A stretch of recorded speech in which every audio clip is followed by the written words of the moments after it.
Bharat matrimony पे मिलती है सबसे ज्यादा चॉइस।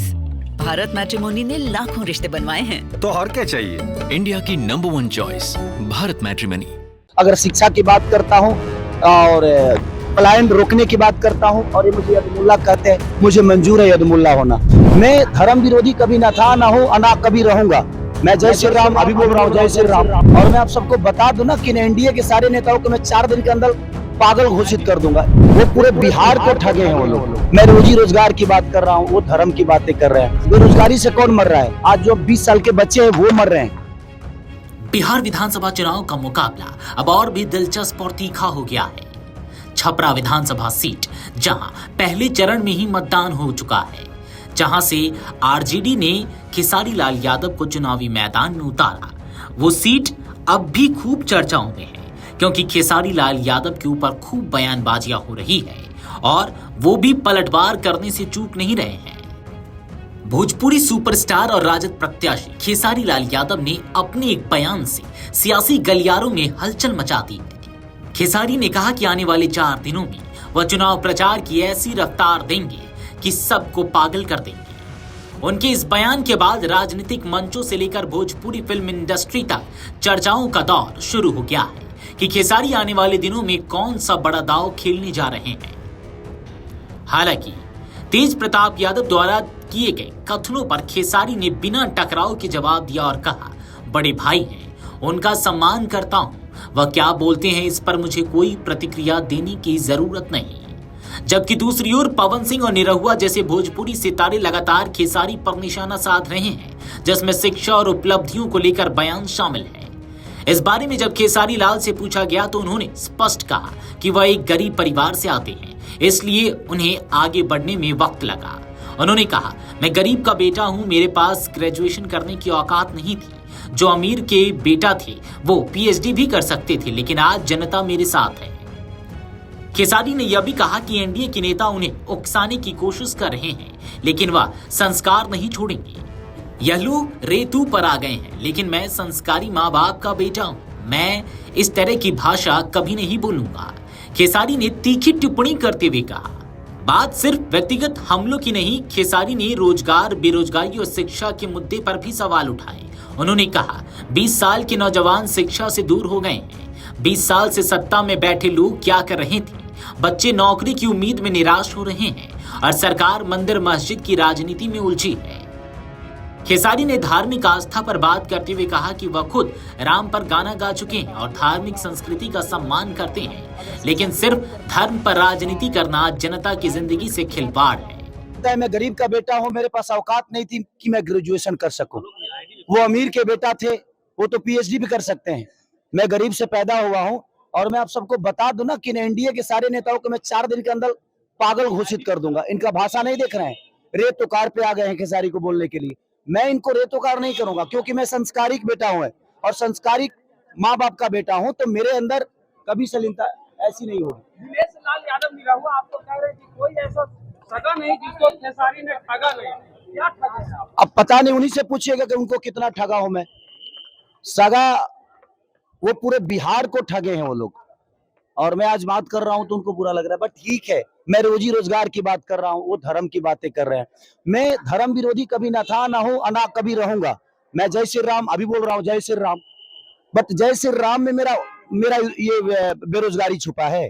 भाई मैं पूरी दुनिया से बोलवा दूं जय श्री राम, लेकिन इनको धर्म के आड़ में वोट लेना है, उसकी चर्चा हमेशा से धर्म के नाम, मंदिर मस्जिद के नाम। मैं धर्म विरोधी कभी नहीं रहा। मैं राम पे गाना गाया हूँ, मैं राम का एक्ट किया हूँ, मैं राजा राम मूवी किया हूँ। मैं ये कह रहा हूँ, धर्म के नाम पे आप वोट मत मांगो। धर्म जरूरी है, लेकिन हमें कर्म करने के लिए शिक्षा भी जरूरी है, अस्पताल भी जरूरी है। ये कौन बनाएगा? ये इसके लिए का दूसरे को वोट देंगे? हम सब आपको वोट दिए हैं हर चीज करने के लिए, तो आप हर चीज पे बात करो ना। आप रोजी रोजगार पे बात करते नहीं, आप सिर्फ मंदिर मस्जिद पे बात करते हो। ये मुद्दे को भटकाते हैं दूसरी तरफ, हर बार जंगल राज की बात करते हैं। आज जो बच्चे शिक्षा से दूर हैं वो 20 साल के बच्चे हैं, और 20 साल से किसकी सरकार है? मानिए हमारे चाचा नीतीश कुमार जी की। अब सोचिए, बेरोजगारी से कौन मर रहा है? आज जो 20 साल के बच्चे हैं वो मर रहे हैं। तो मैं वही तो सवाल कर रहा हूँ कि आप जंगल राज की बात, हमारे पापा जंगल राज के हो सकता है हिस्सा होंगे, भाई मैं नहीं था तो मुझे प्रॉब्लम हो रही है। मेरे आने वाले भविष्य की प्रॉब्लम हो रही है, मैं उस पर चर्चा करता हूँ। तो ये अब मेरे को धर्म विरोधी बता देते हैं कि आप धर्म विरोधी हो। मेरा हमेशा से यही रहा है कि भाई, अगर मैं आज माइक के सामने आप सबको बोल रहा हूँ कि ये आज के आज पूरे इंडिया के नेता और ये स्टार प्रचारक जो 4 हमारे बड़े भाई हैं, ये प्रेस कॉन्फ्रेंस करें और कह दें कि कल से फैक्ट्री का शिलान्यास यहाँ पे होगा, कल से बेहतर कॉलेज बनेगा, शिलान्यास होगा।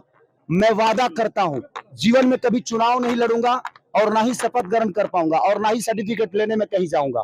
और आजीवन अगर मेरे सर्टिफिकेट लेने में ही इनका छुपा हुआ है रोजगारी, बेरोजगारी छुपा हुआ है, ये मुझे दोषी बना रहे हैं बेमतलब का, ये मुझे टारगेट कर रहे हैं। भाई मुझे टारगेट मत करो।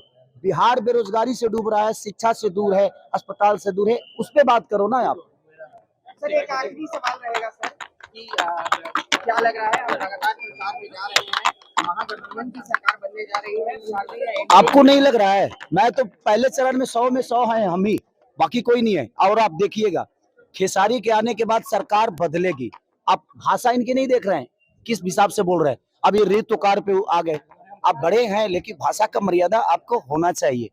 तो मुझे लगता है कि ये सारे के सारे बौखलाए हुए हैं, ये पार्टी के हैं। सच पूछिए तो मैं तेजस्वी जी का छोटा भाई हूँ और हमेशा से उनका प्यार आशीर्वाद हमें मिला है। निरहुआ कह रहे हैं कि आपका नाम खेसारी लाल यादव नहीं, अहंकारी लाल यादव होना है। चलिए वो कुछ भी, मैं क्या बोला कि उनकी भाषा की गरिमा देखिए कि वो बड़े भाई होकर और किस भाषा का इस्तेमाल कर रहे हैं। इसका मतलब नहीं लग रहा है। मैं क्या बोला, 4 दिन के अंदर इस सारों को पागल कर दूंगा, मैं सबको पागल घोषित करवा दूंगा। कोई बात नहीं, शायद मुसलमान हमारे देश के हिस्सा नहीं है।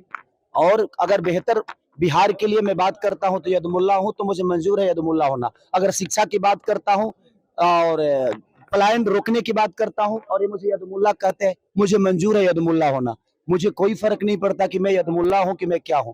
आप बिहार को बेरोजगारी से दूर कर दो, बिहार के बच्चों को बेहतर शिक्षा दे दो, बिहार के बच्चों को बेहतर पलायन रोकने की बात कर दो, उनको अपने घर में रोक दो, अपने माँ बाप के साथ रहने पे मजबूर करो। मैं उसके अगर उनको ये शब्द बोलने से और ये करने से यदमुल्ला कह रहे हैं तो आई एम यदमुल्ला, मुझे कोई फर्क नहीं पड़ता। कहा है कि हम बंदा गाना। तो आपने सुना कि खेसारी लाल यादव ने क्या कुछ कहा। अब ऐसे में खेसारी लाल यादव की इस बयान के बाद बिहार की सियासत और गर्माती हुई दिख रही है। अब यह देखना होगा कि क्या खेसारी लाल की इस कथनी पर पवन सिंह निरहुआ, रवि किशन और मनोज तिवारी समेत कोई भी स्टार क्या खेसारी लाल यादव पर फिर से पलटवार करते हैं। वीडियो डेस्क अमरउजाला.com। अगर आप ये वीडियो YouTube पर देख रहे हैं तो हमारे चैनल को सब्सक्राइब कर बेल आइकन दबाएं और Facebook पर देख रहे हैं तो हमारे पेज को लाइक करें।